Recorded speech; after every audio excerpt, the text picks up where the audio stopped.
nosotros cuando hablamos de Dios hay que entender el carácter de Dios, y es que no es un ente, por lo tanto no está dado a lo inmediato. ¿Qué significa eso?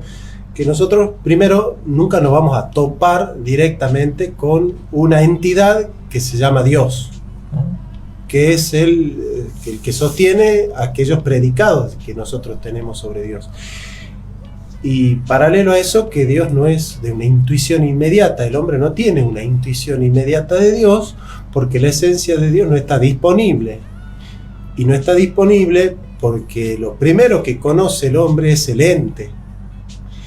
El ente es un fenómeno que aparece como lo que es. Por ejemplo, la mesa es un ente porque existe la mesa. Y la mesa existe como ente porque es algo que existe como lo que es y no como otra cosa.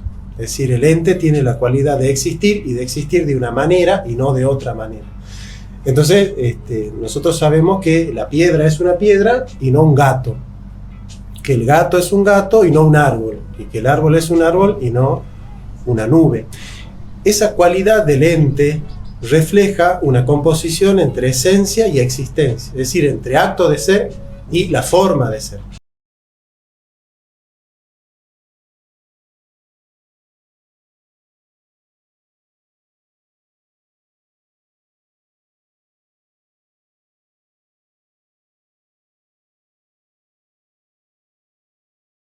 Antes de presentar a nuestros invitados de lujo y así también la temática, presento a la señorita Marilyn Paredes, que me acompaña. ¿Cómo está? ¿Qué tal, queridos amigos? Un gusto volver a saludarlos como es de costumbre cada sábado a partir de las 10 de la mañana.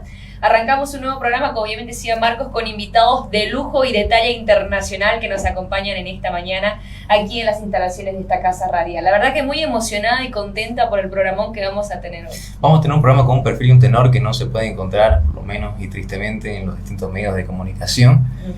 Vamos a hablar de Dios, pero de Dios, como bien les decía, no con una profundidad inmediata, es decir, puntualizando algunas cuestiones superfluas o superficiales. Y para ello nos acompañan aquí Jonathan Ramos, filósofo entre todos sus otros oficios, Edgar Calderón, teólogo, y Guillermo Ramadán, también un pensador que se distingue en distintos oficios. Buenos días, ¿cómo están? Muchas gracias, Marcos. Estamos muy contentos de estar acá. Buenas tardes, gracias por la invitación, un saludo cordial a todos. Bueno, muchas gracias por la invitación, así que bueno, esperamos tener un excelente programa. La razón extraordinaria por la cual ellos están aquí es que están de gira por toda Bolivia, han estado recorriendo Sucre, Cochabamba, La Paz, vienen de unos días maratónicos, 6 días sin parar, así que su semblante va a ser de mucha pasión, ¿no? Y cansancio, pero justamente sin descuidar lo primero, que es el amor a la filosofía y a la teología. Y justamente antes de empezar, ellos están aquí presentando 2 libros. Uno de ellos es este, Crítica de la razón crítica, que básicamente es un estudio sobre filosofía, entre muchísimas otras cuestiones que van a ir desarrollando en otras conferencias que también tienen lugar entre miércoles y jueves. Y Teología de la Teología, así como también muchos otros libros que tienen escritos, pero principalmente estos son los que van a presentar. Así que quienes nos están escuchando y les interesa, pues ellos van a estar hoy mismo en la tarde en el Café Bristo dialogando con un grupo LGTB acerca de la temática de ideología de género. Va a ser un diálogo que espero sea edificante, por lo menos para alguna de las partes. Así también mañana hay una conferencia en la Universidad Autónoma Gabriel René Moreno a las 10 de la mañana, en la que se va a hablar acerca de política, metapolítica, ideología de género y el rol de la iglesia, muchas cuestiones, y así también responde las inquietudes de las personas. Y el evento principal a las 6 de la tarde en la UCEBOL. Allí va a ser una suerte ya de simposio más largo, más desarrollado, con todos los pormenores, tanto de sus libros como de las cuestiones que abordan las distintas disciplinas. Bueno, yo tengo una pregunta súper sencillita. ¿Es la primera vez que vienen a Bolivia? Como de gira, sí. Ya. Pero ya habían visitado el país anteriormente. Sí, un par de veces, pero no así para hacer giras y esas cosas. Buenísimo. Y ahora la segunda pregunta, que va en torno a lo que Marcos mencionaba, ¿no? Que son los simposios y las charlas que ustedes van a tener. ¿Hay algún tema que cada uno quizás tenga preferencia? Bueno, en general las charlas rondan el tema del progresismo, la ideología de género, que en general ese es el tema, la temática de la cual hablamos en todos nuestras exposiciones, pero siempre dándole tenores diferentes, depende a quién le hablamos, vamos a decir una cosa u otra, pero siempre está ahí la temática del progresismo presente. Buenísimo. La idea de estas conversaciones es simplemente de compartir conocimiento, o quizás ustedes tienen ahí el sentimiento de querer que las personas empiecen a pensar como piensan ustedes. Bueno, el objetivo no es que la gente piense como nosotros, pero sí que piense, que ya es importante, que alguien... Porque el rol de la filosofía es sembrar dudas allí donde la gente tiene certezas infundadas. ¿Viste? Vos podés estar convencida de muchas cosas y yo te pregunto, ¿y por qué crees eso? ¿Y vos por qué pensás así? Y si vos no tenés fundamentos sólidos y racionales para responder a esa pregunta de por qué vos sostenés eso de la vida o de Dios o del alma humana o de la inmortalidad o de lo que sea, efectivamente se dice vos tenés un prejuicio. ¿Qué es un prejuicio? Una certeza infundada. Entonces la filosofía viene a hacer preguntas a aquellos que tienen certezas infundadas para remover un poco esa certeza y que la gente se anime a la reflexión. Los tres son amantes de la filosofía, ¿no? Así es. Aquí Edgar, más que nada teología, ¿no? Teología y psicología. ¿Puedo preguntar cuál fue la primera pregunta que hizo que se apasionen por la filosofía? ¿Qué fue lo que primeramente se cuestionaron? En mi caso, el tema de Dios. Sí, es importante pensar a Dios, tratar de entender racionalmente el tema de Dios. Eso fue lo que en mi caso particular me llevó a la filosofía. Bueno, en particular yo en mi carrera de historia estudié ciencias políticas en primer año, en el 2008, y ahí estudiamos a los grandes filósofos, ¿no? Empezamos con Platón, Aristóteles, y después pasamos por John Locke, por Hobbes, por Hegel. Y bueno, la pregunta que nos hacíamos ahí es si el hombre por naturaleza es bueno o el hombre por naturaleza es malo, ¿no? Entonces, ¿cómo edificar una sociedad en base a si el hombre es bueno, dejarlo al hombre en libertad para que en sus relaciones pueda desplegar toda su bondad natural, o si el hombre es malo, bueno, establecer todas las instituciones que regulen y controlen la conducta humana para que no se libre una lucha de todos contra todos, ¿no? Entonces, esas eran las preguntas sobre la esencia del hombre que a mí me han llamado la atención al principio. Qué espectacular pregunta. ¿Usted qué opina, Edgar, de esta pregunta? ¿El hombre por naturaleza es bueno o es malo? Bueno, primero, sí, Quizás desde el punto de vista más cristiano, ¿no? Claro, primero que yo crecí en una familia cristiana, pero me alejé mucho tiempo, y la pregunta que más me inquietaba era el propósito de la vida, el sentido de por qué los seres humanos estábamos acá y particularmente y por qué yo estoy acá. Entonces, esa pregunta no me dejaba dormir. Estuve muchos años creyendo que yo era mi propia regla, que yo era mi propia guía, que yo decidía, y tuve que tragarme la amarga píldora de que, bueno, yo no soy el que controla las leyes naturales, yo no soy el que dispongo lo que tengo que hacer, lo que es bueno y lo que es malo, sino que es Dios que ha decidido desde un principio que yo exista. Y bueno, en el afán de encontrar respuestas, encontré por supuesto muchos principios en la Biblia, en la revelación, y fue una experiencia que aún en la que aún sigo avanzando. No he encontrado todas las respuestas, más bien tengo más preguntas, pero sí he logrado resolver las preguntas fundamentales, ¿no? de por qué soy aquí, para qué. Y con respecto a lo que tú decías del bien y el mal, me parece que el ser humano tiene la potencialidad de ser bueno y de ser malo. Depende de qué cualidad decide alimentar. Hay un dicho muy, muy conocido que indica la historia de un anciano. Un niño le dice: dentro de ti hay dos lobos, uno bueno y uno malo, uno que odia, uno que miente, uno que roba, uno que oprime y otro que libera, otro que dice la verdad. Y el niño le pregunta: ¿y qué hago con esos dos lobos? Y el anciano le dice: solo sobrevivirá el que tú alimentes. Y creo que es parte de la naturaleza humana, ¿no? Obviamente estamos corrompidos, tenemos una tendencia perenne al mal, o no perenne, pero sí permanente en esta vida terrenal, y también tenemos la potencialidad de hacer el bien y de optar por medio de nuestra libertad por hacer buenas obras. Para entonces iniciar a hablar un poco de Dios y procurar ser metódicos, quiero rescatar algunas cuestiones de Santo Tomás y las he entendido, lo he inteligido mejor con algunos desarrollos del profesor.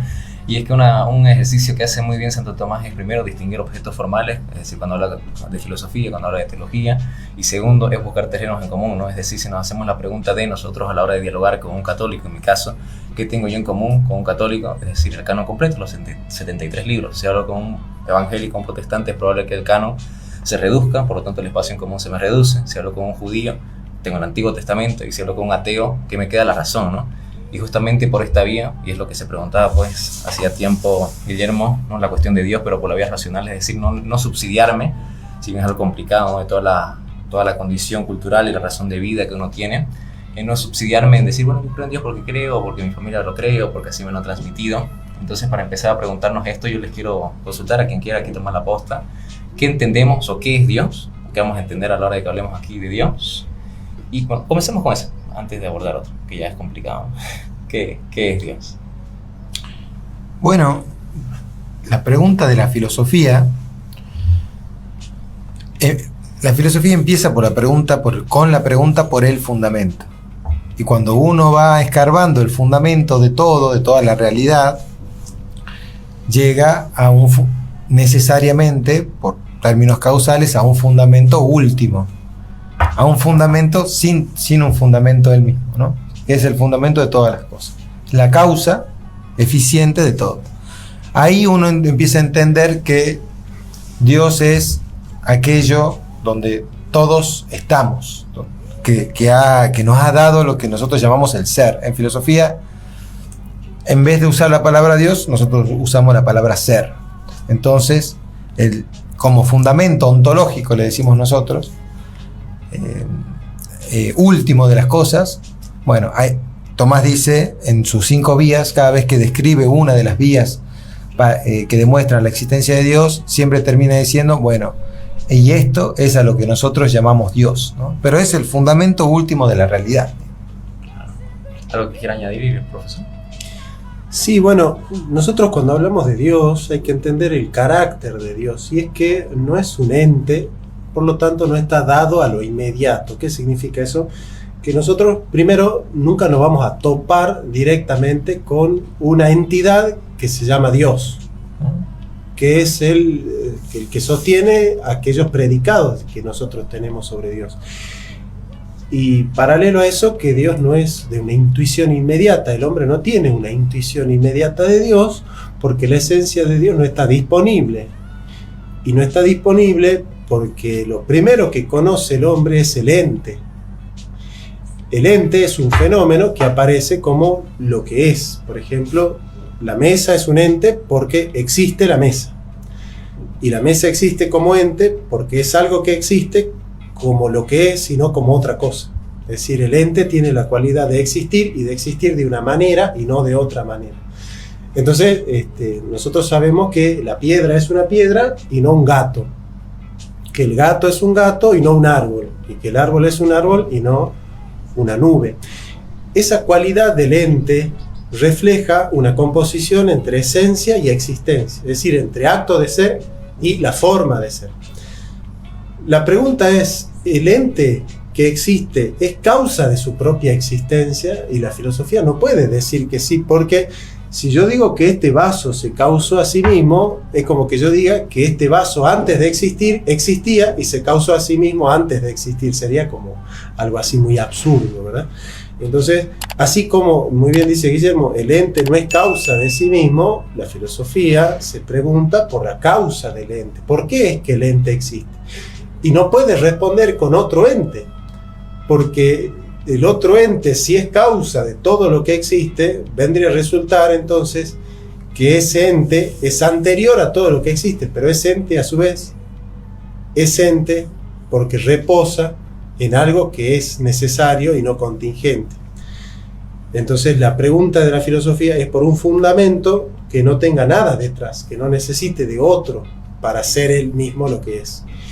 Y no podemos llegar a otro que no sea un primer motor inmóvil, una causa eficiente que es incausada, un ser necesario y no contingente, un ser que es de la máxima perfección y es la inteligencia ordenadora de toda la realidad. No puede ser el ordenador y ordenado, la suma perfección y a la vez participar de otra perfección. No puede ser él a la vez necesario y contingente. No puede ser a la vez la primer agente y la primera causa eficiente y ser a la vez efecto de otra causa. Y no puede ser el primer motor inmóvil y a la vez movido por otro. Entonces se llega a la conclusión de que hay un solo ser que contiene todas esas perfecciones, y a ese ser, como dice muy bien Guillermo, al que contiene todas esas perfecciones le llamamos Dios. Y eso a mí, por lo menos, si yo fuese ateo, diría eso, bueno, de alguna manera me puede llegar a hacer entender de que hay algo que es a lo que llamamos Dios. Sin embargo, ¿por qué la expresión cristiana de Dios sería la correcta? No sé si vos, Edgar, ahí tendrías unas luces sobre eso. Bien, bueno, yo no llegué por la filosofía a la expresión de Dios, pero sí creo que todo dice, y que todo diseño tiene un diseñador, que todo sistema organizado obedece a un plan. Entonces, ese razonamiento me llevó a entender que nuestro ser es un sistema complejo, ¿no? Bio, psicosocial, moral, y bueno, ese sistema no es de la noche a la mañana. Ahora bien, tú me decías acerca del Dios de la Biblia. ¿Por qué no es Zeus? ¿Por qué no es la Pachamama? ¿Por qué no soy yo? ¿O por qué no es una piedra, Dios? Ese sí fue un proceso de descubrimiento a través del ensayo y error, digámoslo así. Yo puse a prueba a los principios de la Biblia porque yo crecí en una familia cristiana, si bien me alejé en algún momento. También pude evidenciar las consecuencias de mi mala conducta en ese trayecto. Como les dije, yo creí que yo podía decidir qué era bueno, qué era malo y las consecuencias de mi conducta. Y luego me di cuenta que, bueno, yo puedo elegir mi conducta, pero las consecuencias están determinadas por algo externo a mí, que es ese diseñador de que hablaba, ¿no? Entonces, más que todo fue por ensayo y error, yo te confieso que leo Proverbios con lágrimas en los ojos, arrepintiéndome cuando Proverbios habla de la mujer lisonjera, de la mujer que no es para un hombre sabio, o de los pasos, cuando dice hijo, escucha el consejo de tu padre. Ahí me doy de golpes en la cabeza y digo, en ese caso, claro, entonces tenía razón, este es el modelo, esto es lo que un varón tiene que hacer, esto es lo que una mujer tiene que hacer, esto es lo que un padre tiene que hacer, esto es lo que un profesional tiene que hacer, etc. Entonces fui validando en cierto modo las enseñanzas de la Biblia, y por supuesto también fui observando lo que se podría llamar de manera sobrenatural, ¿no? Como ciertas cosas, ciertas respuestas que no las puede dar la razón, están en la Biblia, ¿no? Sobre el propósito de la vida, la existencia de un mundo sobrenatural, bueno, muchas cosas, pero fueron básicamente esas dos vías, ¿no? ¿Te gustaría hacer una pregunta? ¿Entendiste lo que Jonathan dice? Sí, pero no sé más o menos la línea que vas a seguir, porque por ahí yo me salto a otro tema que ya...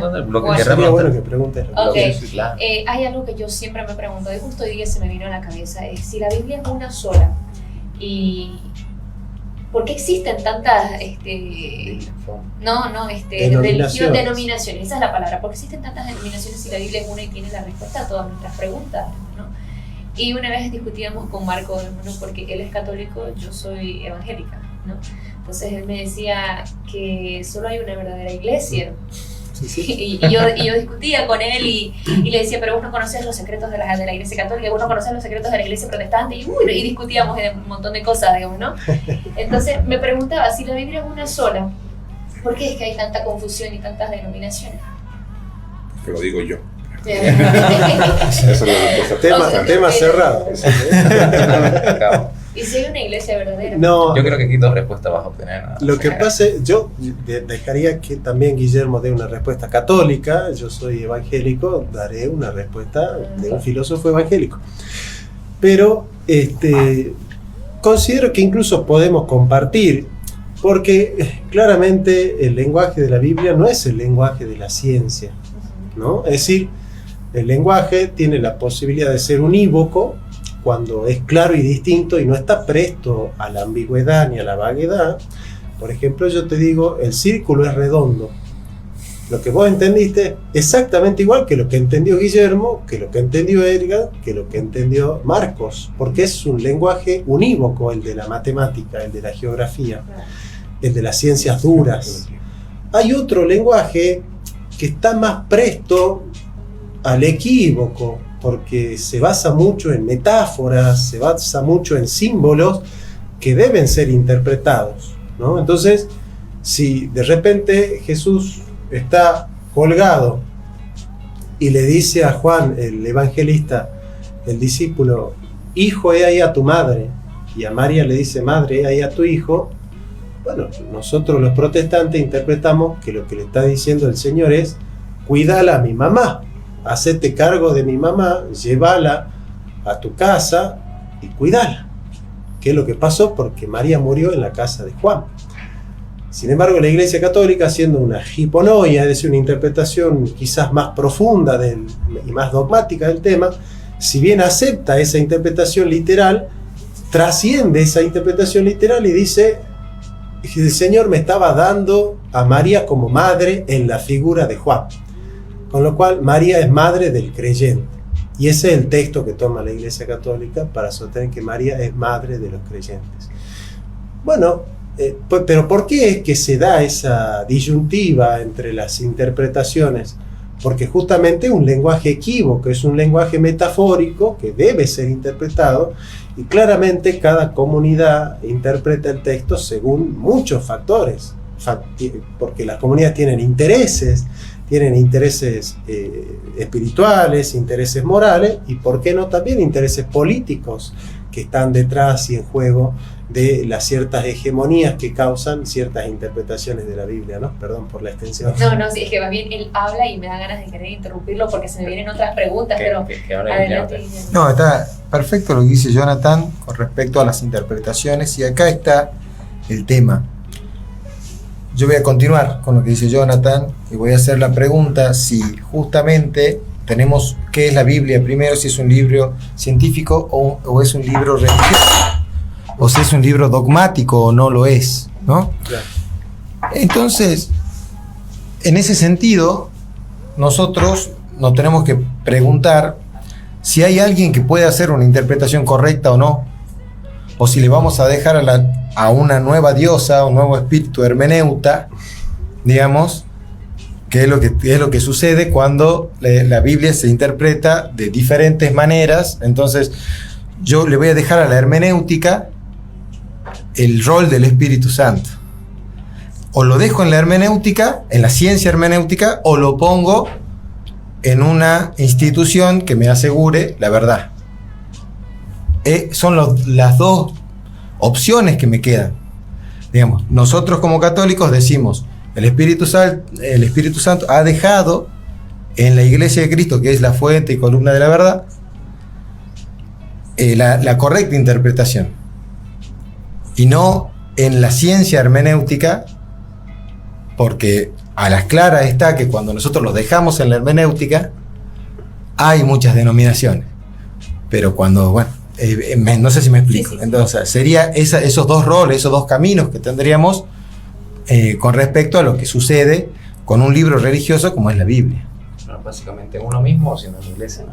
Pero ¿cómo no sabes, digamos, que esa iglesia ya tiene otros intereses, digamos, y lo que quieres adoctrinarte, digamos? Yo aquí le quiero preguntar a Guillermo, ya que estaba hablando, pero luego nuevamente pasar la posta a ellos. ¿Vos crees, Guillermo, te lo pregunto como católico, ¿no? que ciertos dogmas son posibles explicarlos o pensarlos de tal manera que sea más fácil digerirlos a la hora de inteligirlos? Te menciono yo que sé, la unión hipostática, la Trinidad. ¿Cómo se lo puede una persona, un ateo sobre todo, yo que sé, me dice que es la Trinidad, digamos, ¿no? Cuando me sucede lo que decía San Agustín con el tiempo, ¿no? Más o menos cuando trato de explicarlo, como que no lo entiendo, ¿no?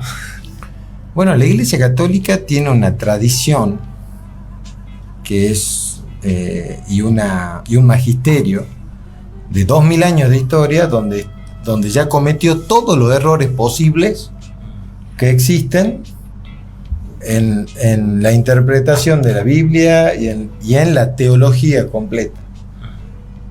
Porque nosotros sabemos que toda la herejía y todos los problemas del siglo I, II, III, IV salieron de la Iglesia Católica. Te Entonces, puedo interrumpir, Guillermo, discúlpame. sí. Suponiendo de que tanto una persona, un católico y un protestante se subsidian de la historia y de los errores que se cometieron en ella, ¿por qué aún así, digamos, Jonathan llega a otra conclusión distinta a la de nosotros? No, bueno, eso le preguntará a Jonathan. No, entiendo.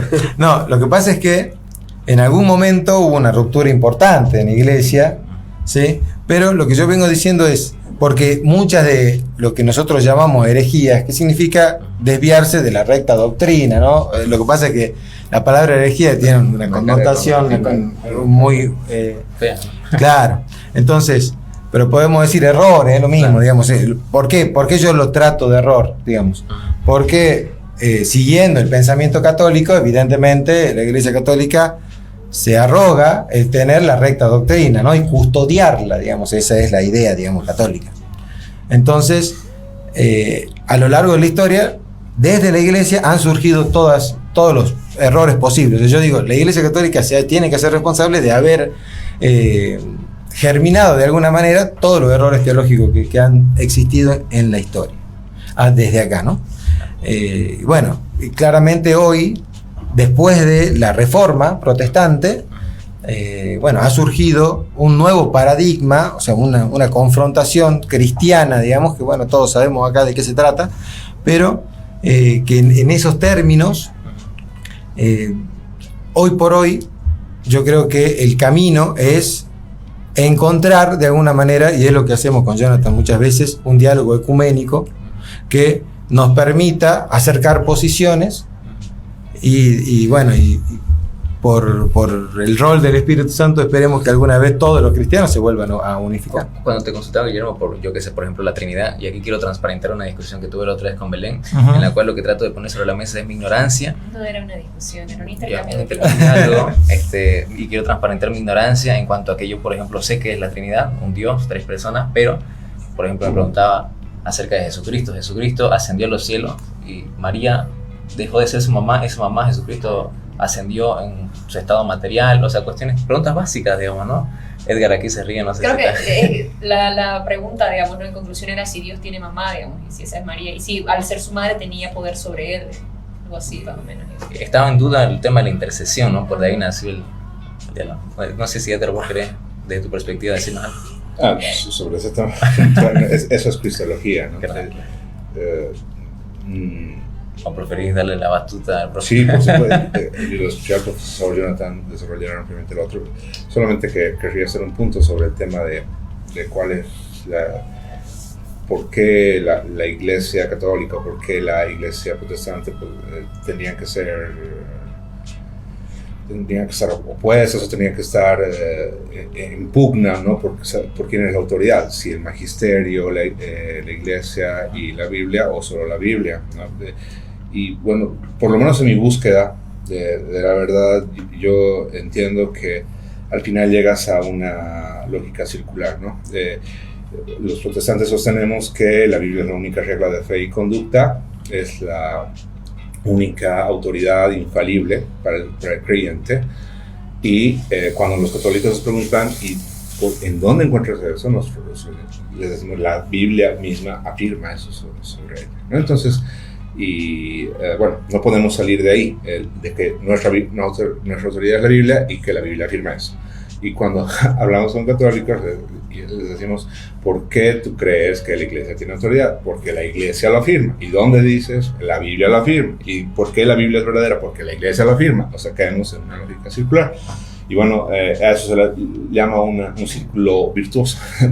No podemos salir de eso, digamos ahí. Y por último, en mi caso, yo acepto por un acto de fe, porque entiendo que intentar comprender a Dios es como que un ratón entiende el Internet, ¿no? Solo podemos entender lo que Dios ha permitido que entendamos mediante su revelación, y entiendo que esa revelación está plasmada en la Biblia, y por un acto de fe yo acepto que los 66 libros del canon son la palabra de Dios. Puedo estar equivocado, puedo por supuesto errar, pero por lo menos yo hago una búsqueda constante, busco validar, busco afirmar esos principios permanentemente, y hasta el momento lo que sí he logrado es constatarlos, y por supuesto tengo una actitud ecuménica, serena hacia otras creencias. Esta búsqueda me ha llevado a saber que no siempre estoy en lo correcto, y al inicio sí me cerraba en mi trinchera, decía yo tengo, o mi denominación tiene la verdad, es el pastor o tal teórico protestante tiene la única verdad, pero bueno, al darme tropezones con la misma Biblia, empecé a ver con más humildad a los demás creyentes y entender que, bueno, no te salva una doctrina, te salva Dios, y bueno, ahora estoy en un proceso de aprendizaje, pero por lo menos tengo esa base firme, ese ancla que es el tema de la Biblia, ¿no? Ahora el profesor, me gustaría escucharlo un poco en base a lo que se ha ido pimponeando. Bueno, no es un tema fácil, ¿no?, de pivotear, porque claramente hay cables sueltos en las dos posturas. La debilidad del protestantismo, que claramente afirma que la Biblia es infalible, pero que ninguna interpretación de la Biblia lo es. Entonces, claro, la pregunta lógica del catolicismo es: ¿de qué me sirve a mí que sea infalible la Biblia si el que la interpreta la Biblia no es infalible? No tendría sentido, porque salvo que la Biblia se lea a sí misma y diga, miren, yo en realidad cuando quiero decir esto estoy queriendo decir esta otra cosa, bueno, como la Biblia no se pronuncia acerca de cómo hay que interpretarla, se torna difícil el protestantismo en ese sentido. Pero no hay menos problemas en el catolicismo, porque claramente el razonamiento católico es partiendo de cierta interpretación tradicional, si se quiere, de algunos textos bíblicos que son muy recurrentes, ¿no? Tú eres Pedro y sobre esta piedra edificaré mi iglesia y las puertas del Hades no prevalecerán sobre ella. Estaré con vosotros todos los días hasta el fin del mundo, y el Espíritu Santo auxilia a la iglesia, y la iglesia es columna y fundamento de la verdad. Entonces, con esos textos los católicos van perfilando la idea de que Dios ha escogido a una institución que es visible y jerárquica y que tiene un magisterio, que sea la que custodia la interpretación correcta de la Escritura. De ahí surge como una premisa: si la Biblia dice que la Iglesia Católica es la que tiene que interpretar correctamente la Escritura, surge una premisa: la Iglesia Católica no puede, en su magisterio oficial, equivocarse a la hora de interpretar los textos bíblicos. No puede hacerlo. Y claro, uno como protestante no puede partir de esa premisa y decir, la Iglesia Católica no puede hacerlo. Lo que uno tiene que hacer, si es serio y responsable, es preguntarse si de hecho lo hace o no. ¿Se entiende? No es lo mismo decir que la Iglesia puede o no puede hacerlo a ir a contrastar para ver lo que dice la Iglesia y lo que dice la Biblia, y ver si coincide lo que dice la Iglesia con lo que dice la Biblia. Y bueno, nosotros los protestantes en ese ejercicio nos hemos dado cuenta que efectivamente y de hecho lo que dice la Iglesia Católica no siempre coincide con lo que dice la Biblia. Entonces, la pregunta no es si la Iglesia puede o no puede equivocarse, porque de hecho lo hizo. Entonces, eso a nosotros ya como esa verdad de facto, que es, por ejemplo, que la Iglesia en un momento sostuvo que no hay salvación fuera de la institución católica, y hoy sostiene otra cosa, o sostuvo en un momento que todo lo que sucedía en la política debía ser custodiado por el Papa, y ciertas cuestiones que, si bien no son estrictamente dogmáticas, hacen a la vida del cristiano, porque vos podés debatir con un católico y te decís, pero eso no es dogma de fe. No es dogma de fe, pero afectó la vida del cristianismo durante 1500 años. O sea, eso que para vos no es importante terminó marcando una generación de gente que no tuvo acceso a la Biblia, que no, de hecho te topás con gente que estudia en los seminarios católicos. Yo soy profesor en la universidad de los curas, de los futuros curas. Entonces ellos te cuentan que la iglesia siempre ha tenido ese perfil de enseñarte primero cómo tenés que interpretarla para después darte la Biblia para que la puedas interpretar. Y que se censuraba el acceso. De hecho, la Biblia del Oso, que es la primera traducción protestante al español, fue censurada por la Iglesia Católica.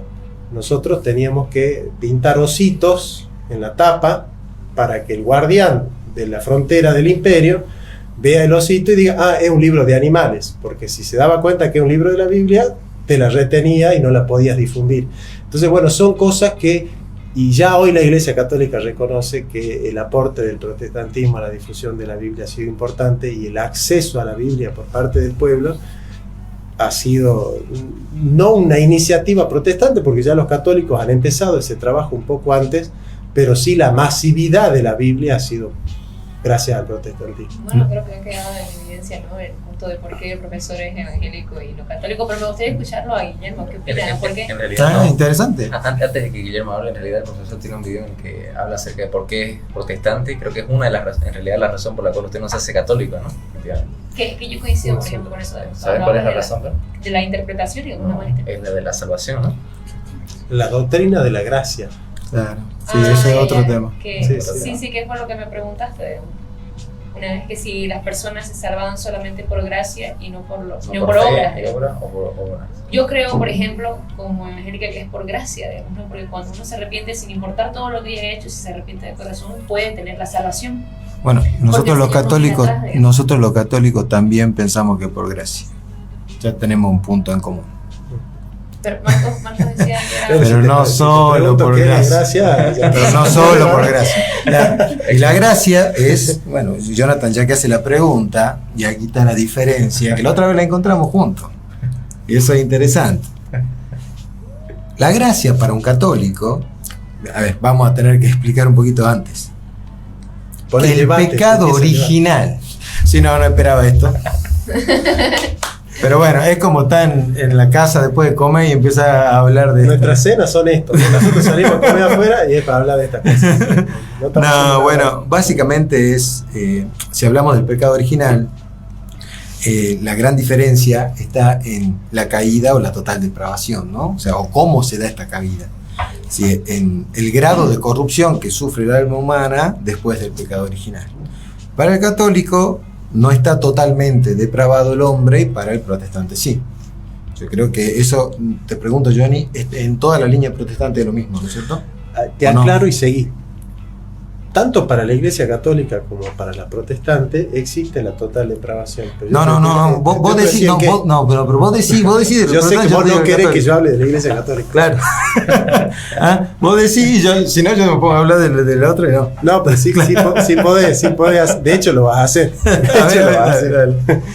¿Qué significa la total depravación en la Iglesia Reformada y en la Iglesia Católica? Aunque los católicos no la llamen así, creen en lo mismo.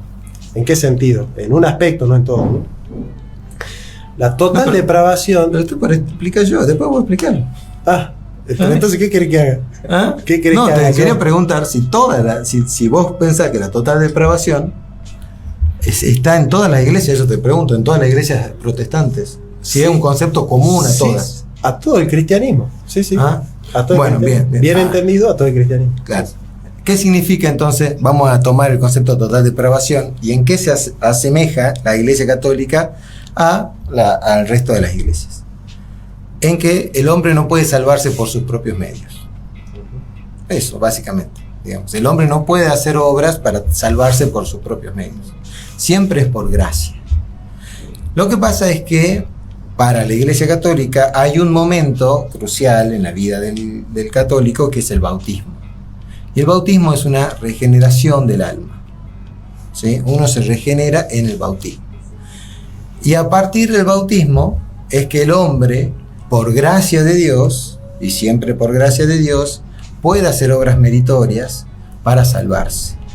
Es por eso que Cristo manda a hacer obras meritorias en toda la Biblia. Solamente hace falta leer todo Mateo. Yo te hice un video respecto de todos los versículos que tienen que ver con Cristo pidiendo obras y vinculándolo a la soteriología, digamos, a la salvación. Pero bueno, Y en ese sentido es que nosotros entendemos que la Biblia de alguna manera nos está dando la razón, porque si bien en algunos versículos vos tenés que las obras del humano son trapos de inmundicia, ciertamente lo dice, porque nosotros no podemos salvarnos por nuestros propios medios, siempre es por gracia.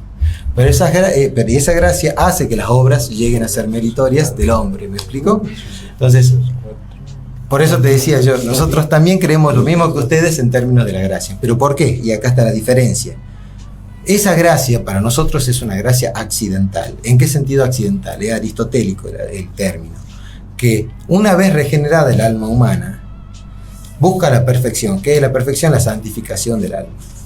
Y en ese sentido es que la gracia ayuda y va regenerando cada vez más, perfeccionando cada vez más el alma humana, ¿sí? Y ese es el camino de la santificación para la Iglesia Católica. Ahora, siempre existe el riesgo. ¿Por qué? Porque la tendencia al pecado siempre existe. Eso es los resabios que quedan del pecado original, que nunca se eliminan.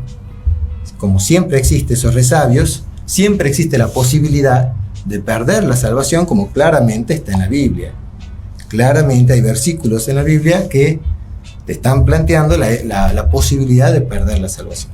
Entonces, en esos términos, nosotros es que entendemos el pecado original y la gracia. La gracia como algo accidental, como un don de Dios que te va haciendo regalos y te va perfeccionando el alma y te va permitiendo que vos, con tu libertad que te la ha dado Dios, puedas obtener esos méritos. Pero todo es por gracia, ¿no? Gracia sobre gracia, dice la Biblia. Así que eso es más o menos lo que entiende la Iglesia Católica, que es bastante complejo de entender, porque yo lo acabo de explicar así, pero Jonathan sabe bien que para entender esto cabalmente llevan años de estudio, digamos, y bueno, es complejo.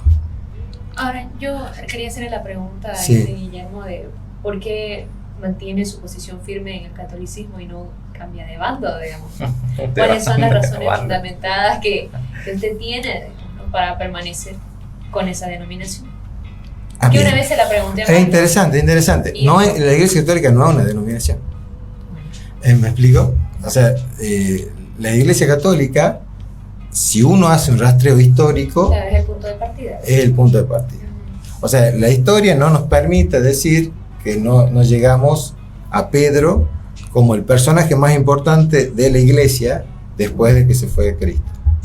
El personaje más importante en términos de rangos fue Pedro. Acá Jonathan va a traer algunos versículos sobre que lo corrigieron a Pedro, claramente. De hecho, nosotros lo corregimos al Papa, hay gente que se enoja con el Papa, los papas se equivocan, como dice Jonathan, y gravemente muchas veces, y nos hace vivir cosas, y está totalmente de acuerdo. Por eso la Iglesia es pecadora, pero también es santa, pero no es santa por méritos propios, sino por Jesucristo, ¿no? Bueno, esas son doctrinas católicas, digamos, ¿no? Yo no te digo nada más que eso. Pero a mí, en particular, me tiene en la Iglesia Católica, bueno, primero, hay algo que no puedo explicar, te podría decir así, eso es fe. Sí, así como Edgar también te contaba, ¿no? En algún momento uno tiene que dar el salto de fe. Es tan simple como eso y tan difícil de entender porque de alguna manera hay un grado de locura en esto, ¿no? Y bueno, y después cuando uno mira, yo en particular veo que en la historia tengo los argumentos como para poder hacer una genealogía y poder llegar hasta la Iglesia Católica, y entiendo, y en ese sentido Jonathan mencionó un versículo que es muy importante para mí, que es que Cristo hizo una promesa de no dejarnos nunca solos, ¿sí? Yo creo que eso lo hace en la Eucaristía en particular, ¿no? Yo creo que lo hace en la Eucaristía y que lo hizo durante toda la historia hasta hoy. Me gustaría preguntar a Jonathan para que también se explique un poco en esta materia que se está hablando. Profe, ¿qué lugar ocupan las obras desde su mirada? Pues, me gustaría que lo piense bien. Vamos a un corte y... ¿Qué lugar ocupan las obras, no? Desde una mirada protestante. Muy importantes son las obras, ¿no? Pero hay que entender cuál es el lugar que tienen las obras. Hace rato Guillermo decía, el hombre no puede salvarse por sí mismo. Y claro, en realidad la pregunta es ¿por qué el hombre no puede salvarse a sí mismo? Si fue creado por Dios, hecho de su imagen y semejanza, ¿por qué no puede? Y no puede justamente porque la Iglesia Católica acepta la doctrina de la total depravación. ¿En qué sentido? Vamos a suponer que acá hay un vaso con agua, ¿no? Y yo al vaso con agua le pongo 1 milímetro de veneno. ¿Qué porcentaje del total de agua está afectada por el veneno? Milímetro, poquito. O sea, si yo pongo una gota de veneno en un vaso lleno de agua, ¿solo 1 milímetro del vaso de agua está afectado por el veneno o se afecta todo el vaso entero? Yo creo que todo. Se afecta todo el vaso entero, ¿no es cierto? Bien, eso cree la Iglesia Católica. La Iglesia Católica cree que el pecado original ha afectado tanto a la inteligencia como a la voluntad. Y a eso le llama los daños, efectos no éticos del pecado. Es decir, noesis significa intelecto. Entonces el intelecto se ve afectado por el pecado original. Eso lo dice Santo Tomás de Aquino en la Suma Teológica. Y obviamente que la voluntad también está afectada, por eso el hombre tiene concupiscencia, es decir, tiene tendencia al pecado. Entonces, si yo le pregunto a un católico, ¿el pecado original ha afectado tanto a la inteligencia como a la voluntad? Y el católico tiene que responder que sí.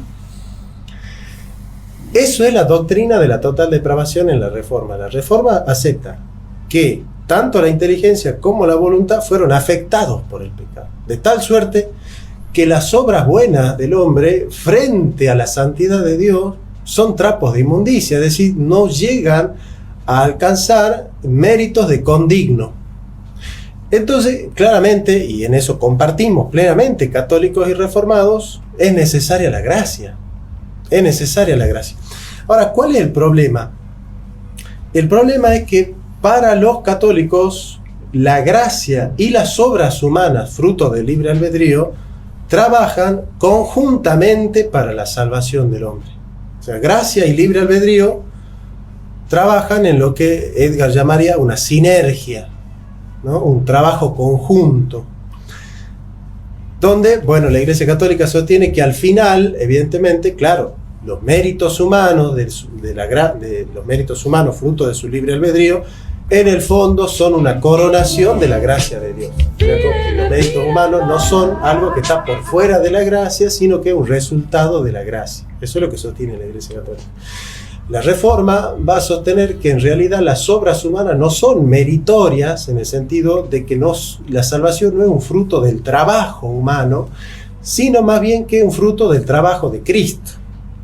Entonces, como dice Pablo en capítulo 4 de los Romanos, al que obra se le toma el trabajo como deuda. ¿Por qué? Porque si vos estás obrando y tu obra es un trabajo, yo te tengo que pagar por tu trabajo. Entonces, en esa concepción, San Pablo dice, si yo concibo a la salvación como un trabajo, ese trabajo es meritorio y el mérito adquiere el derecho de deuda. Entonces, Dios me da lo que yo merezco. Si yo merezco la salvación es porque tengo mérito. La palabra mérito viene de merecer. Si yo merezco la salvación porque tengo méritos, entonces mi salvación es fruto de mi trabajo. Y Dios me da lo que yo merezco porque yo hice méritos. La Reforma niega los méritos y dice, no, el hombre no tiene mérito. Entonces, ¿qué dice San Pablo en capítulo 4, versículo 4 de los Romanos? Mas al que no obra, sino más bien cree en aquel que justifica al impío, su fe le es contada por justicia. Entonces, para la Reforma es más fácil la cuestión. Te dice, vos confía en Jesucristo y en las obras de Jesucristo, y los méritos de Jesús van a ser imputados por fe en tu vida, y esa fe va a producir una regeneración, y esa regeneración va a producir buenas obras que son un resultado y un efecto de la salvación. Son consecuencia de la salvación y no causa de la salvación. Entonces, para la Iglesia Católica, las obras del hombre, junto con la gracia, son causa de la salvación, y para la Reforma, las obras del hombre son consecuencia de la salvación. Por eso San Pablo dice, en capítulo 2, versículo 10 de Efesios, dice, por gracia sois salvos. No dice seréis salvos, dice, por gracia sois salvos por medio de la fe. Y esto no de vosotros, pues es don de Dios, no por obras para que nadie se jacte. Porque somos hechura suya, creados en Cristo Jesús para buenas obras, las cuales Él preparó de antemano para que anduviésemos en ellas. Esa partecita yo la quería mencionar hace rato, que una vez igual lo conversaba con mi pastora, ¿no? El tema de si era por gracia y por obras y demás, y justo me mencionó esa parte del versículo que dice, ¿no? Que no por obras para que nadie se jacte, ¿no? Y también me traía a la mente lo que pasó cuando Jesús fue crucificado, digamos, ¿no? Con el ladrón que estaba a su lado, vivió una vida, digamos, ¿no? O sea, No tuvo tiempo de obrar. Ajá, no, exacto, no tuvo tiempo, pero en ese momento pidió perdón, se arrepintió y por gracia fue salvo. Sí, te cuento eso, por ejemplo, ¿no? ¿Cómo lo justifica eso la Iglesia Católica? Bueno, hay lo que se llama el bautismo de sangre. Vos cuando sos bautizado, sos totalmente regenerado. Y en ese caso, se considera que el ladrón que estaba justificado al lado recibió un bautismo de sangre.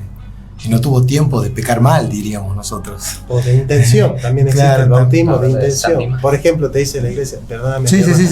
Por ejemplo, si el católico dice, yo me quiero bautizar Y y estoy está yendo. manejando para bautizarse y justo lo choca, Me muero. bueno, Tenía la intención de ir a Bautismo bautizar. de intención. Sí. También existe. O sea, está el de agua, el de sangre. De hecho, vos fíjate que el bautismo de sangre más común eran los mártires. claro.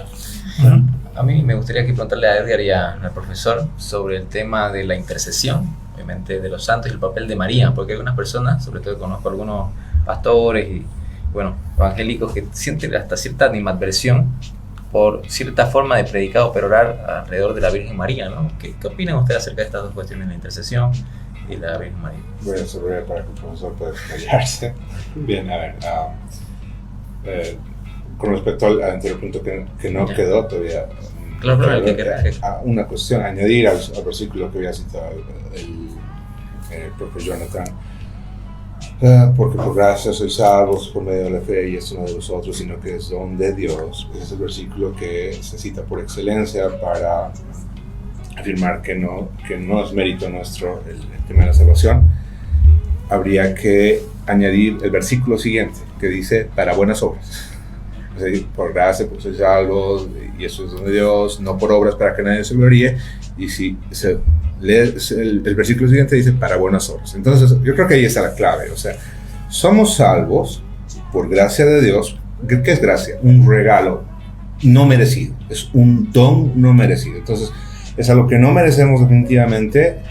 La gracia se nos da de parte de Dios. Ahora, esa gracia activa buenas obras que jamás van a servir para la salvación. La salvación es unilateral de parte de Dios hacia nosotros. No es bidireccional, ¿no? Entonces nosotros, por esa gracia que nos es dada, hacemos buenas obras que quizás nos ganen coronas de justicia, coronas de verdad, o sea, alguna recompensa extra de Dios que no tiene nada que ver con la gracia.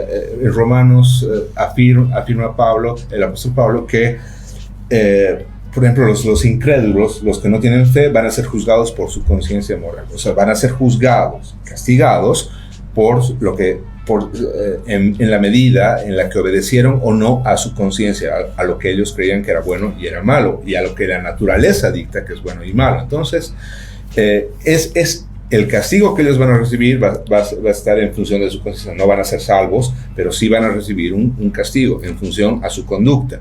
Lo propio en el caso del cristiano. El cristiano no hace nada para ser salvo, pero sí en función de su conducta y sus obras recibirá una recompensa o un castigo que no tiene nada que ver, nuevamente, repito, con arder en el infierno ese es un don de Dios exclusivo. Entonces, disculpen que me explique sobre esto.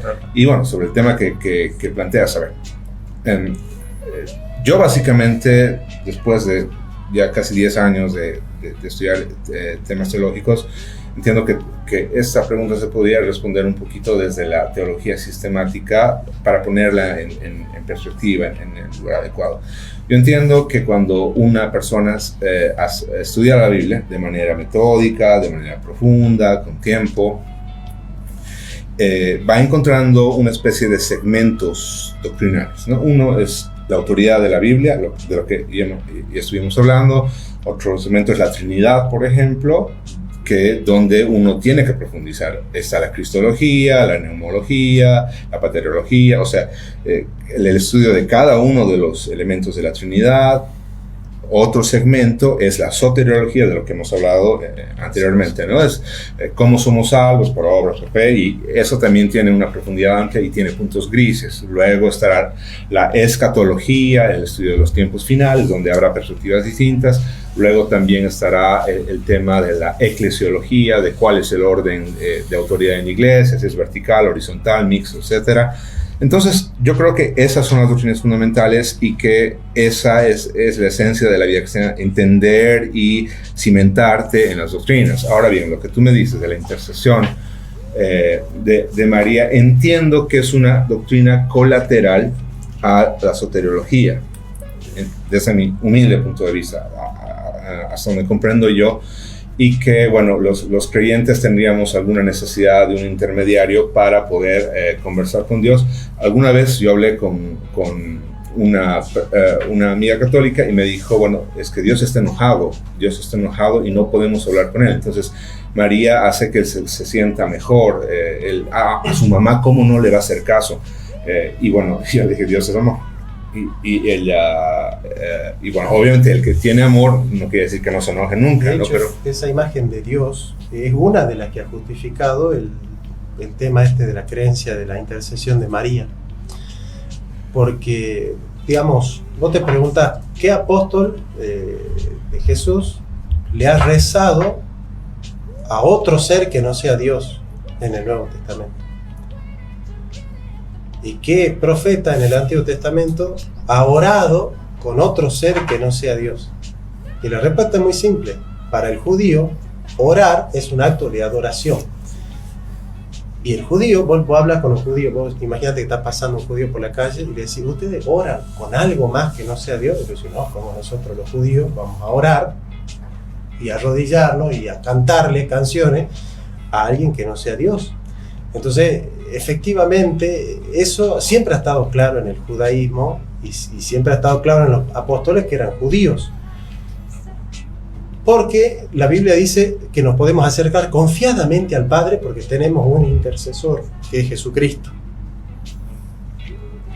Y esto de acercarse confiadamente, efectivamente, si yo tengo el Espíritu Santo, si Cristo vive en mí, ¿qué hace María ayudándome a comunicar con Dios? Si Cristo es mediador entre Dios y los hombres, y Cristo vive en mí, y el Espíritu Santo, el Espíritu del Padre y del Hijo, y vive en mí, y yo puedo orar con el Padre, y el Padre me escucha, y yo puedo llegar al Padre directamente y confiadamente, porque Cristo es mi sumo sacerdote, y es difícil que yo convenza al pueblo, no es necesaria María. Entonces, al principio, la Iglesia Católica ha sostenido soslayadamente que era una ayuda, que María servía para interceder con Cristo, para que Cristo hable con el Padre. Entonces era algo así como que vos le decías a María, pedile a Jesús para que Jesús hable con el Padre y le diga al Padre lo que yo quiero que vos le diga a Jesús, para que Jesús le diga al Padre, y entonces así el Padre pueda...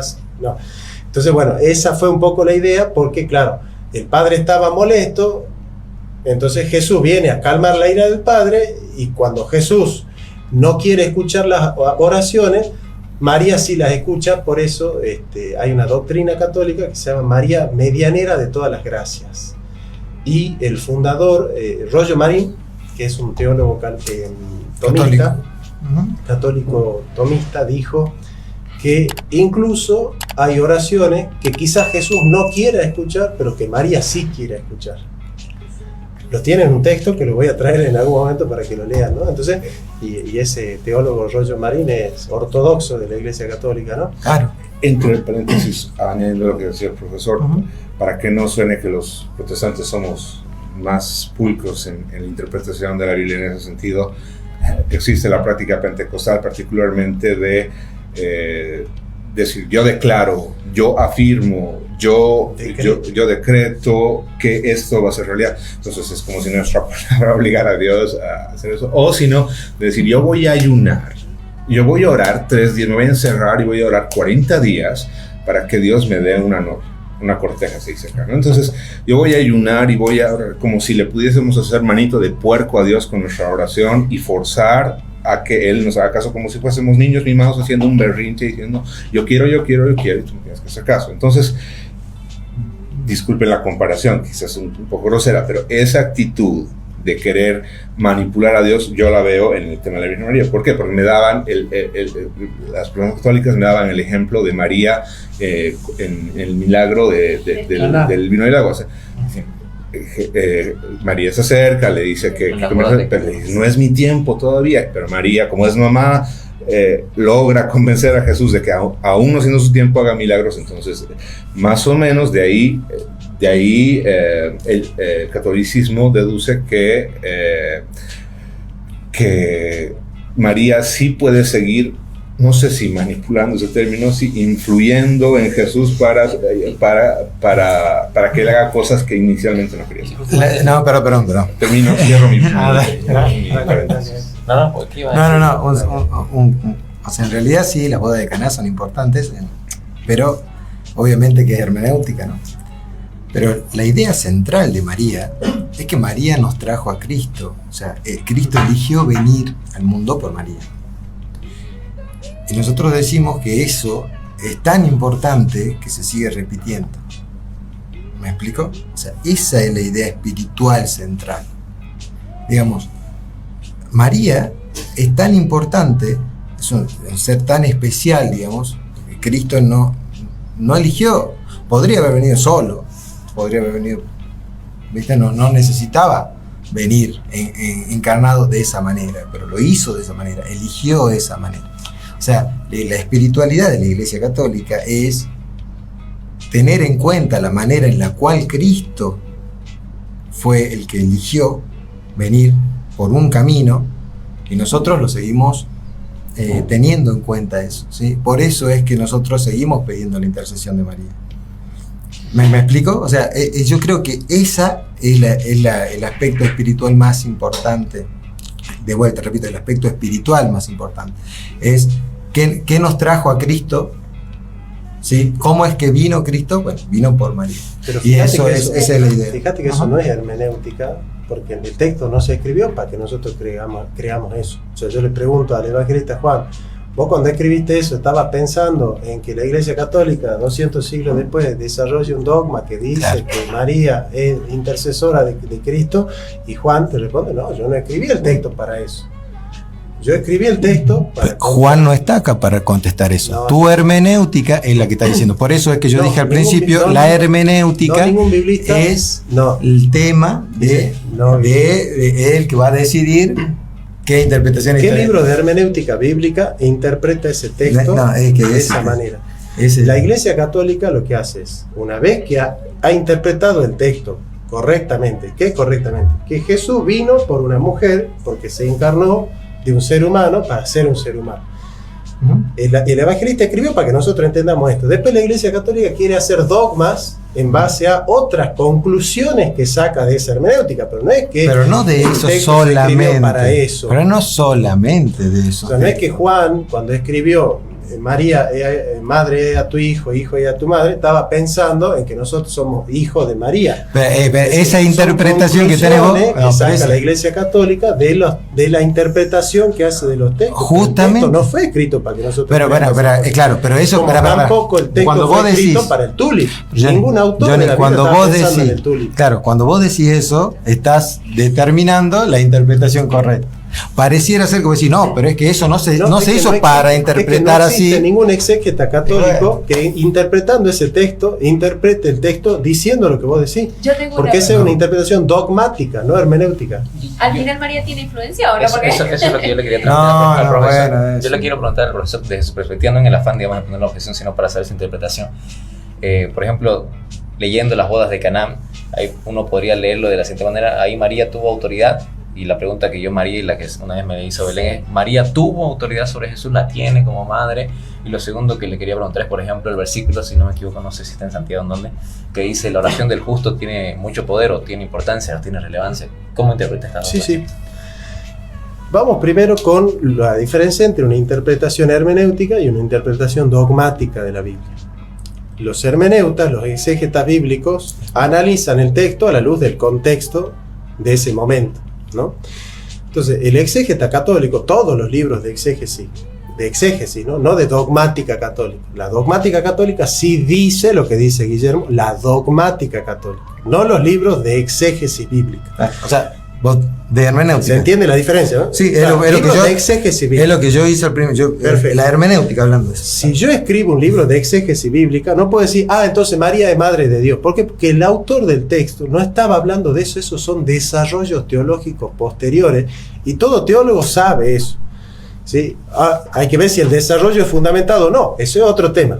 Pero no es que de primera el texto está diciendo eso. El texto no está diciendo eso y ningún teólogo católico te va a decir que el texto está diciendo eso. Ningún Porque hermeneuta católico. ningún exégeta bíblico católico va a decir que el texto fue escrito pensando en eso, porque eso la Iglesia Católica fue haciendo un desarrollo teológico de eso, ¿se entiende? Entonces yo me pregunto, en la boda de Canaán, ¿María tuvo influencia en Jesús? Y la respuesta del exégeta católico es sí, tuvo influencia. ¿Por qué? Porque Jesús no quería transformar el agua en vino, no quería hacer el milagro del vino porque él consideraba que no había llegado su hora a hacer el milagro. Hasta ahí llega el exégeta. El exégeta no puede afirmar más. Si el exégeta dice, no, lo que pasa es que Jesús sabía que María iba a ser la intercesora porque el Padre eligió que María sea, ya está siendo dogmática. El exégeta que conoce a qué se circunscribe la exégesis llega hasta ahí. Y después el exégeta católico, que cree en lo mismo que cree Guillermo, dice, bueno, si ustedes quieren decir otra cosa, hagan dogmática, hagan sistemática. Pero yo llego hasta acá. ¿Se entiende el rol del exégeta? En cuanto a la exégesis, eso no hay disputa. La disputa es en la dogmática, la disputa es en la exegética de tomarme un texto bíblico para hacer una doctrina bíblica de cosas que la Biblia ya es clara en la doctrina. ¿Hay textos bíblicos que son claros en la doctrina? Sí. ¿Hay textos bíblicos que se escribieron para dejar clara la doctrina? Sí, claro que sí. ¿Y cuáles son los textos que dejan clara la doctrina? Aquellos en los que vos lees a alguien que está diciendo la salvación es por gracia por medio de la fe. Eso es una doctrina. Pablo está pensando en la pregunta, ¿la salvación es por gracia y obras o solo por gracia? Y solo por gracia. Entonces, cuando, por ejemplo, el ángel le dice a María, bienaventurada eras, llena eres de gracia, la palabra en griego es que caritomene. Que caritomene, sí. Y la palabra que caritomene es justamente traducida llena eres de gracia. La Iglesia Católica ha tenido la astucia de interpretar llena eres de gracia como la dignidad de María. De que María tiene dignidad por haber sido escogida por el Padre. Pero el concepto de gracia es don inmerecido. Inmerecido. ¿Y qué significa don inmerecido? Que Dios te ha dado un regalo sin que vos lo merezcas. ¿Y por qué ningún hombre merece un regalo de Dios? Porque el hombre es pecador. ¿Y cómo sabemos que María era pecadora? Porque fue a ofrecer un gallo al templo. Y los que ofrecen gallo en el templo son los pecadores, porque hacer un sacrificio en el templo es para la expiación de los pecados. Vos le preguntás a los judíos, ¿para qué los judíos van a ofrecer animales al templo? Para expiar nuestros pecados. Entonces, ¿quién va a ofrecer gallos al templo? Paloma, un pecador. Entonces, la Biblia deja claro que María, como todos los seres humanos, son pecadores, porque la Biblia dice no hay justo ni siquiera uno. Y cuando dice ni siquiera uno, está hablando también de María. El único que es justo y 3 veces santo es Jesucristo. Y eso lo dice la Biblia, claro. Entonces la Biblia tiene texto de doctrina. Y cuando la Biblia habla de doctrina, dice lo que decimos nosotros. Es interesante eso, porque tomar textos y hacerlos doctrinales, dogmáticos, digamos, yo no los hago cuando doctrinales. Son doctrinales. Claro, pero ¿quién decide qué es doctrinal y qué no? Esa es la pregunta también, ¿no? Entonces, bueno. volvemos a la hermenéutica, porque la Biblia claramente también dice, cuídense o esfuércense, ¿por qué? Porque pueden perder la salvación. Y bueno, evidentemente eso también puede ser doctrina. Sí, entonces es complejo, sí, lo es. porque es contradictoria la Biblia cuando pasa eso. Entonces, y en esa contradicción de un texto con otro, bueno, hay que tomar una decisión. Y ahí o la dejamos en pos de una iglesia, que es lo que decimos nosotros, o en pos de la hermenéutica. Y por eso hay muchas iglesias. Aquí tristemente tengo que hacer una hermenéutica de la hora. Tenemos que irnos a la última pausa para venir a cerrar ya. Agradecemos a CRE, Cooperativa Rural de Electrificación. Última pausa, ahora mismo regresamos y ya nos vamos.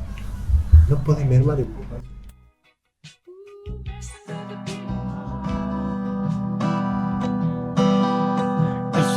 sufrimiento produce perseverancia, la perseverancia carácter, el carácter esperanza, y esta esperanza no nos defrauda, no nos defrauda. El sufrimiento produce perseverancia, la perseverancia carácter, el carácter esperanza, y esta esperanza no nos defrauda, no nos defrauda. Porque Dios ha derramado su amor en el corazón por el Espíritu Santo que Él nos ha dado. Porque Dios ha derramado su amor en el corazón por el Espíritu Santo que Él nos ha dado.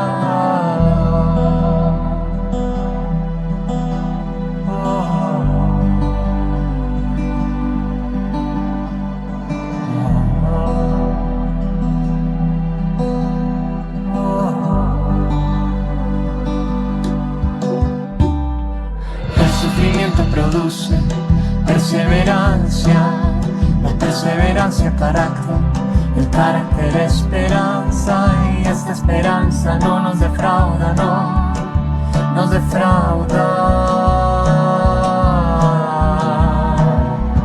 El sufrimiento produce perseverancia, la perseverancia carácter, el carácter esperanza, y esta esperanza no nos defrauda, no nos defrauda. Porque Dios ha derramado su amor en el corazón por el Espíritu Santo que Él nos ha dado. Porque Dios ha derramado su amor en el corazón por el Espíritu Santo que Él nos ha dado. Porque Dios ha derramado su amor en el corazón por el Espíritu Santo que Continuamos con más de Dos Voces. Muchas gracias a todos los que continúan acompañándonos. Los invito a que así lo hagan a través de las redes sociales también. Nos encuentran como Dos Voces FM y Radio Melodía 102.1.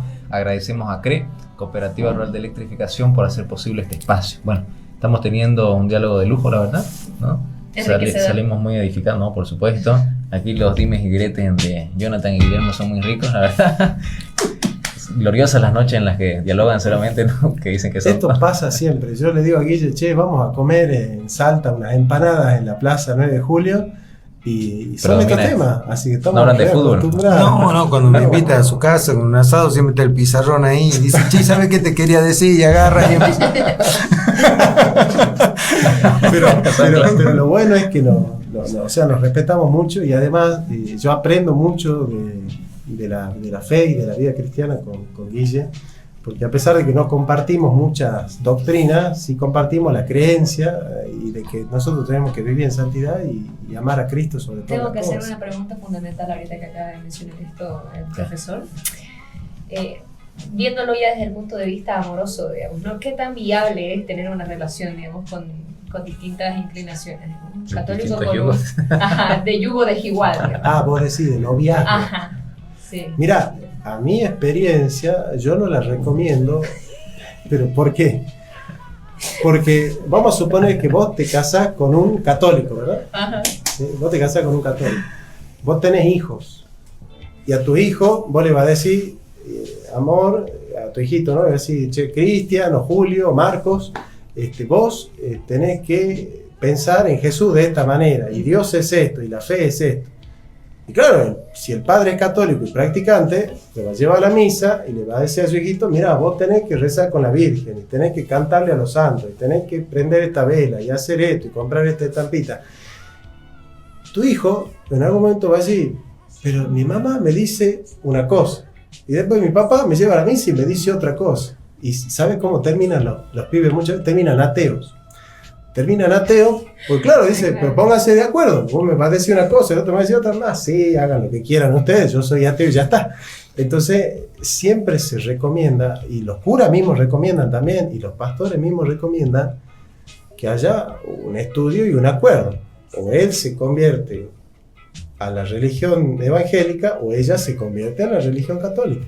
Que Guillermo, si me da una mano y responde lo contrario. Tipo, ahí fue la decisión, ya la tomé, ya.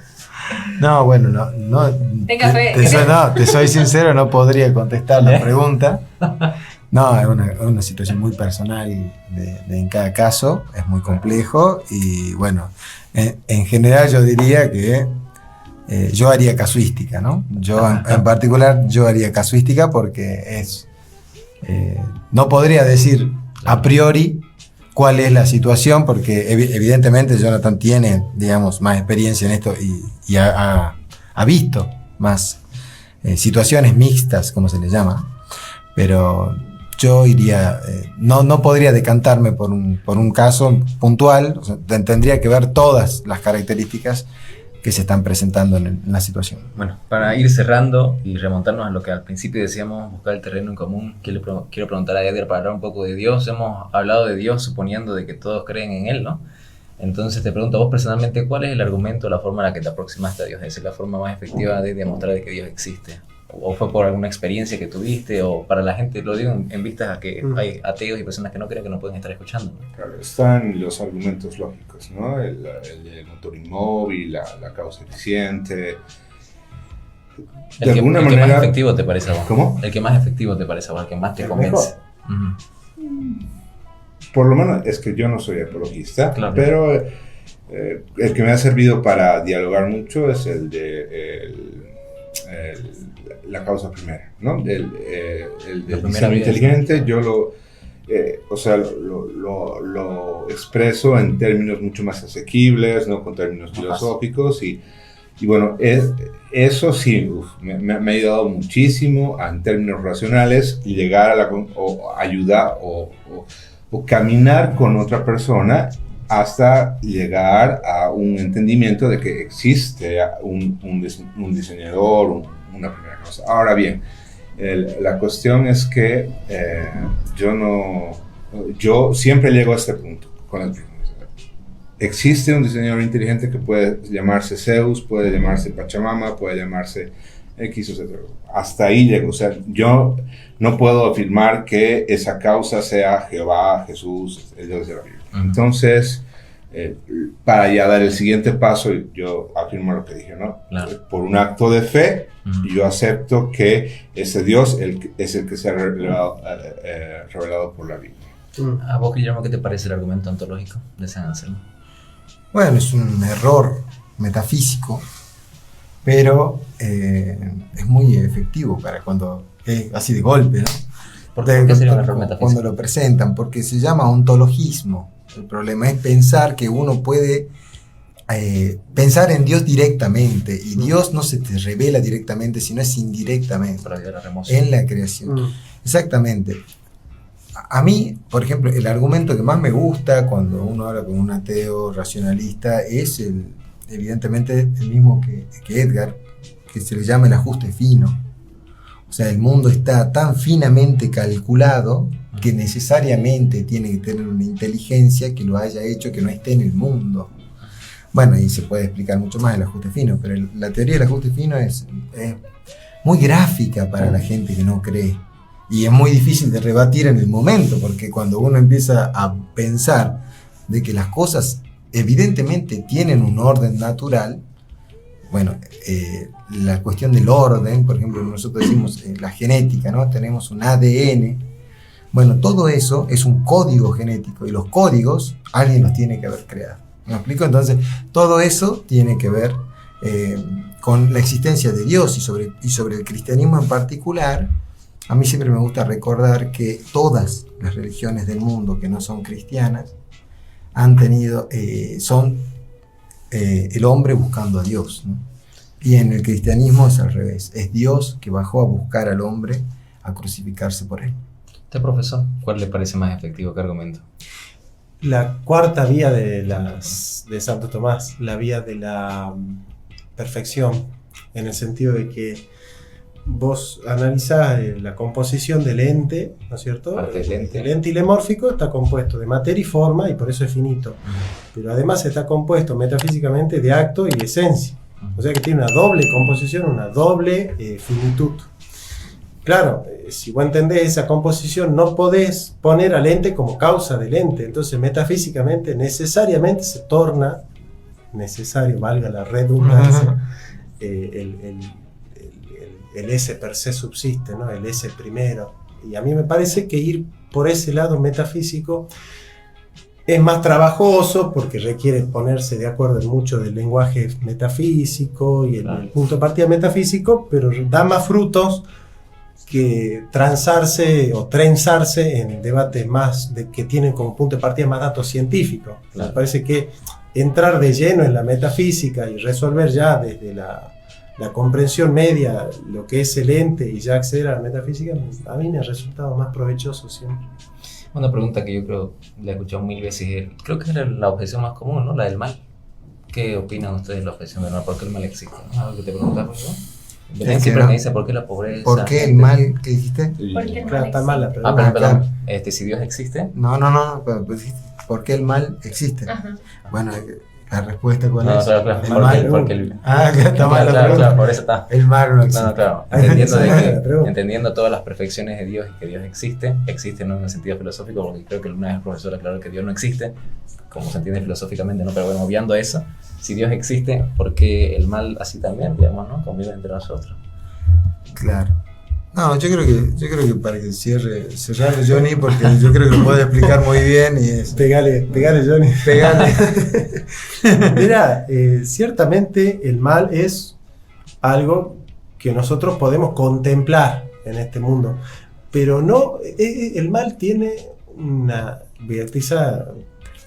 palabra muy propia, una realidad muy sui generis, por decir así, una realidad muy propia, es que opera,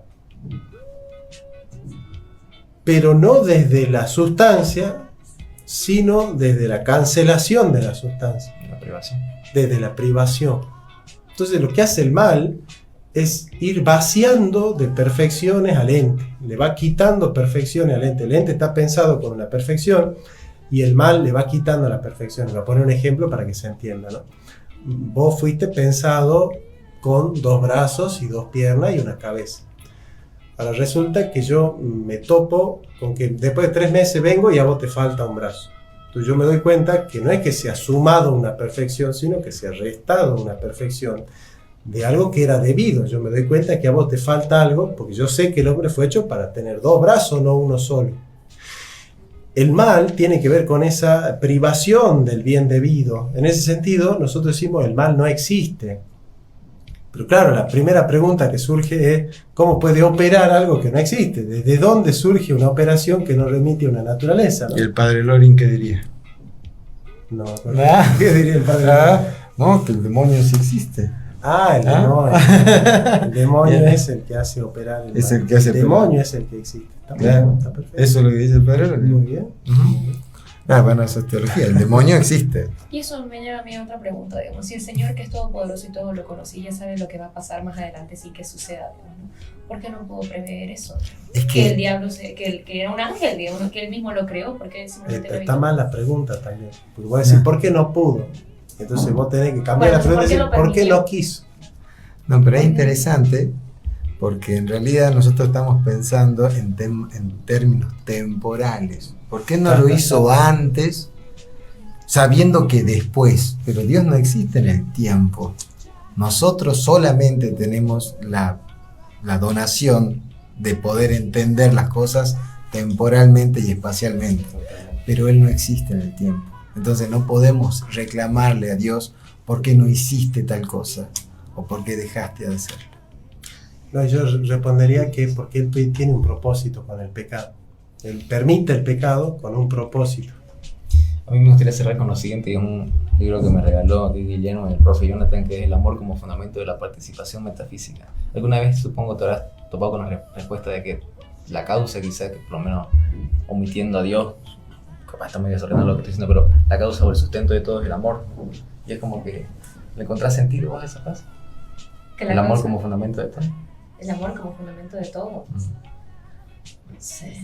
Para cerrar me gustaría que nos expliquen un poco eso, aquí los profesores. El amor como fundamento de la participación metafísica. Es que me lleva la frase de que es como que decís Dios como fundamento de todo, ¿no? Porque Bueno. Dios es amor. Bien, ahí está. ¿Cuál es lo que yo entiendo después, Jonathan, que fue el discípulo del padre Méndez, que lo entiende muy bien, lo puede explicar mejor, más filosóficamente, pero yo muy simple.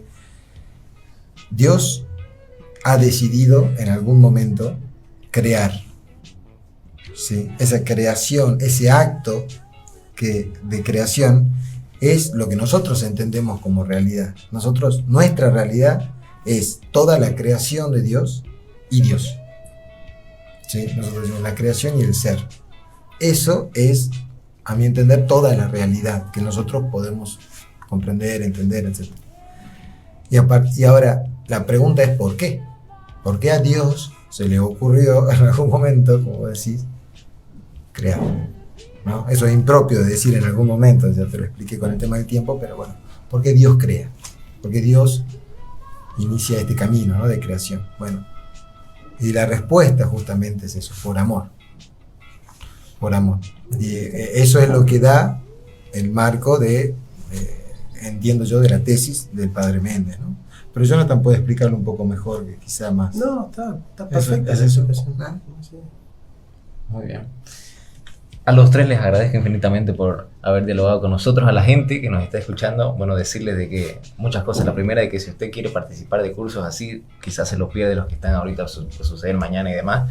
El profesor, así también Guillermo tiene su canal, él tiene su canal, da cursos. Le pueden escribir un correo, ¿no, profesor? Se lo puede dar a la gente. Sí, cómo no. El curso es cursofilosofia@gmail.com. ¿Qué cursos están abiertos ahorita, profesor, a los que abren? Bueno, nosotros tenemos 8 cursos abiertos. Tenemos Historia de la Filosofía, Filosofía y Cristianismo, Mística Medieval, Marx en contra del aborto, Aristóteles y la batalla cultural, y el que estamos dando es el de Doctrina Social de la Iglesia. Excelente, así que síganlo. Jonathan Ramos, así lo encuentran en YouTube. Guillermo Ramadán. También. Próximamente, Edgar, ¿no? ¿O tenés página de él? Ya estamos gestionando. Próximamente. Así también pueden adquirir. Entiendo de que algunos también digitalmente los venden, ¿no, profesor? Unos libros. ¿O? Sí, si ustedes escriben al correo ya mencionado, van a poder adquirir en PDF el libro. Hay Con consultas. los libros. Claro, entonces tienen 8, si no me equivoco, dijo, ¿no? 8 libros escritos de Son los poesía, libros, de sí. ética, de filosofía, de teología, de historia. Así que, bueno, agradecemos a CRE, Cooperativa Rural de Electrificación, por hacer posible este espacio. Nuevamente recalcamos para quienes aún están a tiempo de asistir. Mañana hay una conferencia en la Universidad Autónoma Gabriel René Moreno a las 10 de la mañana, donde se va a dar justamente una conversación en torno a toda esta temática. A las 6 de la tarde en Lucebol, donde ya va a ser el evento principal, un simposio de más larga duración, con más temáticas y más pormenorizado, ¿no? Muchísimas gracias de verdad a los tres por la predisposición, por el conocimiento, por las ideas compartidas, intercambiadas. La verdad que he quedado muy contenta, sorprendida. No me esperaba algo así, pero siento que ha sido de bendición su participación acá. Salís más Muchísimas evangélica. Es algo más evangélica, la verdad que sí. Muchísimas gracias. Gracias, queridos amigos. Será hasta el próximo fin de semana. Chao, chao.